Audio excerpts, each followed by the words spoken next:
There is a tree that Buddhist monks planted not for its fruit, but for its leaves. For over 1,000 years, in temple courtyards across Japan and China, this tree was tended, pruned, and harvested, not by farmers chasing a harvest, but by monks maintaining what amounted to a living pharmacy. Its fruit was sweet, golden, and almost incidental. Its leaves were the point.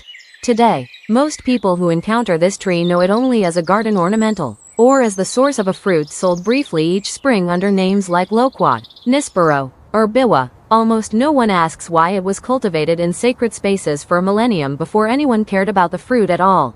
This is the story of that tree, and of the medicine it carried, quietly, into the modern era, only to be set aside just before science caught up to it. Every plant we bring into ancient food files has a file, a record of what it once meant to the people who depended on it, before that meaning was overridden by convenience, commerce, or simple forgetting. Before you continue watching, please check the link I provided in this video's description. That way, you can verify it yourself. The file on Areobotrya japonica, the loquat, is unusual. It isn't a story of a plant erased by conquest or colonization. It's a story of a plant that was preserved, deliberately and carefully, inside some of the most disciplined institutions humanity has ever built, and then left there, undisturbed, while the rest of the world moved on. We're opening that file today. The loquat originated in the cooler highland regions of south-central China, likely in the areas now covered by Sichuan and Hubei provinces, long before it reached Japan. It appears in Chinese botanical and medical texts under the name pipa, a name it shares, notably, with a pear-shaped stringed instrument, owing to the resemblance between the tree's leaves and the instrument's body.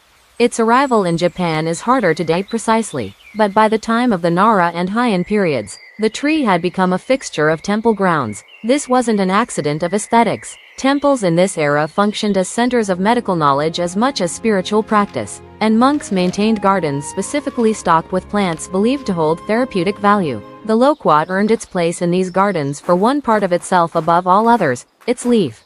The loquat leaf is unusually large, leathery, and covered on its underside with a dense layer of fine hairs, a structural feature that helps the plant conserve moisture and resist pests in its native subtropical highlands. But it's the leaf's chemical composition that drew centuries of medicinal attention. Loquat leaves contain a group of compounds called triterpenes, along with tannins and flavonoids, that traditional practitioners associated with soothing inflamed tissue, particularly in the throat and lungs. The tree also produces amygdalin, a cyanogenic compound found in the seeds in smaller concentrations. The leaves, chemically related to compounds found in bitter almonds and apricot kernels.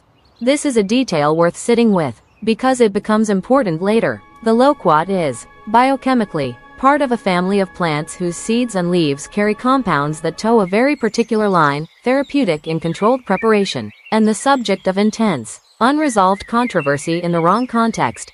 By the time of Japan's Edo period, biwa cha, tea brewed from roasted loquat leaves, was a fixture of household folk medicine, used for coughs, sore throats, and general respiratory discomfort. Temple-affiliated healers had, by then, centuries of accumulated practice in preparing the leaf specifically for these purposes, drying it in particular conditions, roasting it to particular degrees, brewing it in particular ratios.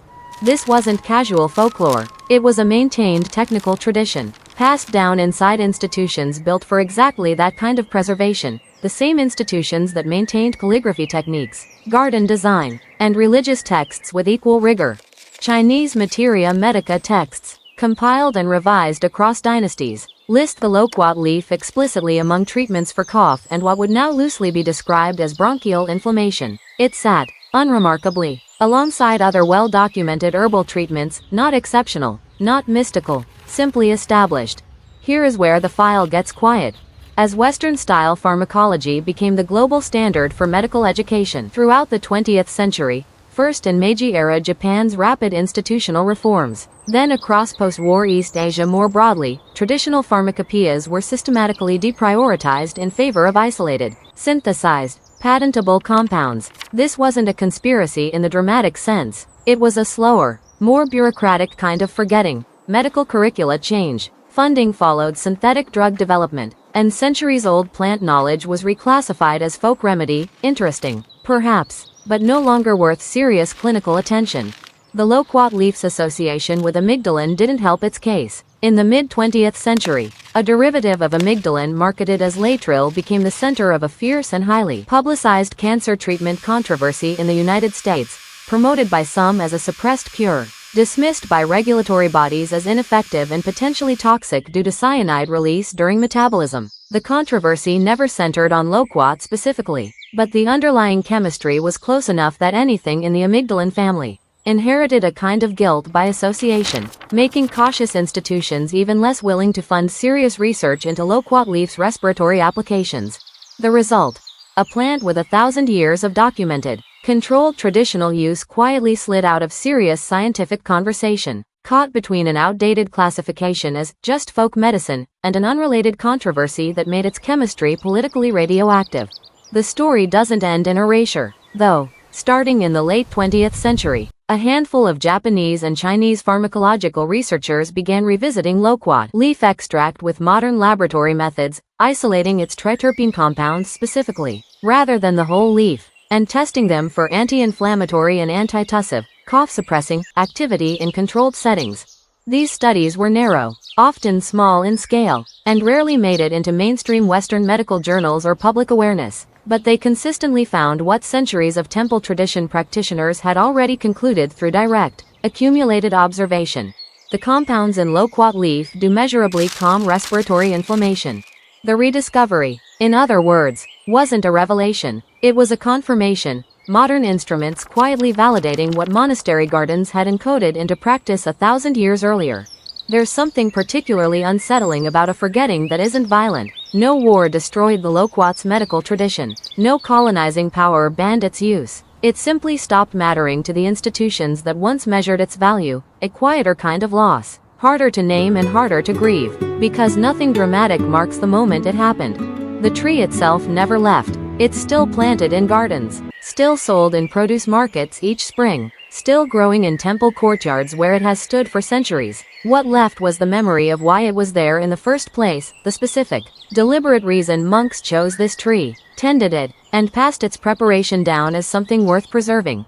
Today, biwa cha is still consumed in Japan, largely as a comforting traditional beverage rather than a serious medicinal intervention. Loquat extract appears in a small number of over-the-counter cough remedies in parts of Asia, a faint institutional echo of what was once a primary respiratory treatment. In the West, the tree is almost exclusively known, when it's known at all, as an ornamental or a seasonal fruit curiosity. Meanwhile, interest in plant-derived anti-inflammatory compounds has quietly resurged across pharmaceutical research. As synthetic drug development runs into diminishing returns and rising resistance, the loquat leaf, sitting in a monastery garden 1,000 years before any of this began, was never the problem to be solved. It was, and remains, part of an answer that was simply set down and left unattended. Somewhere, right now, a loquat tree is standing in a temple courtyard, its leaves doing exactly what they have always done, quietly holding a chemistry that took people 1,000 years to notice, and less than a century to stop caring about. It never asked to be forgotten. It was simply outlived by the institutions that once knew what it was for. If ancient food files matters to you, if you believe knowledge like this deserves to be preserved rather than quietly lost again, consider subscribing. Every subscriber keeps another file open.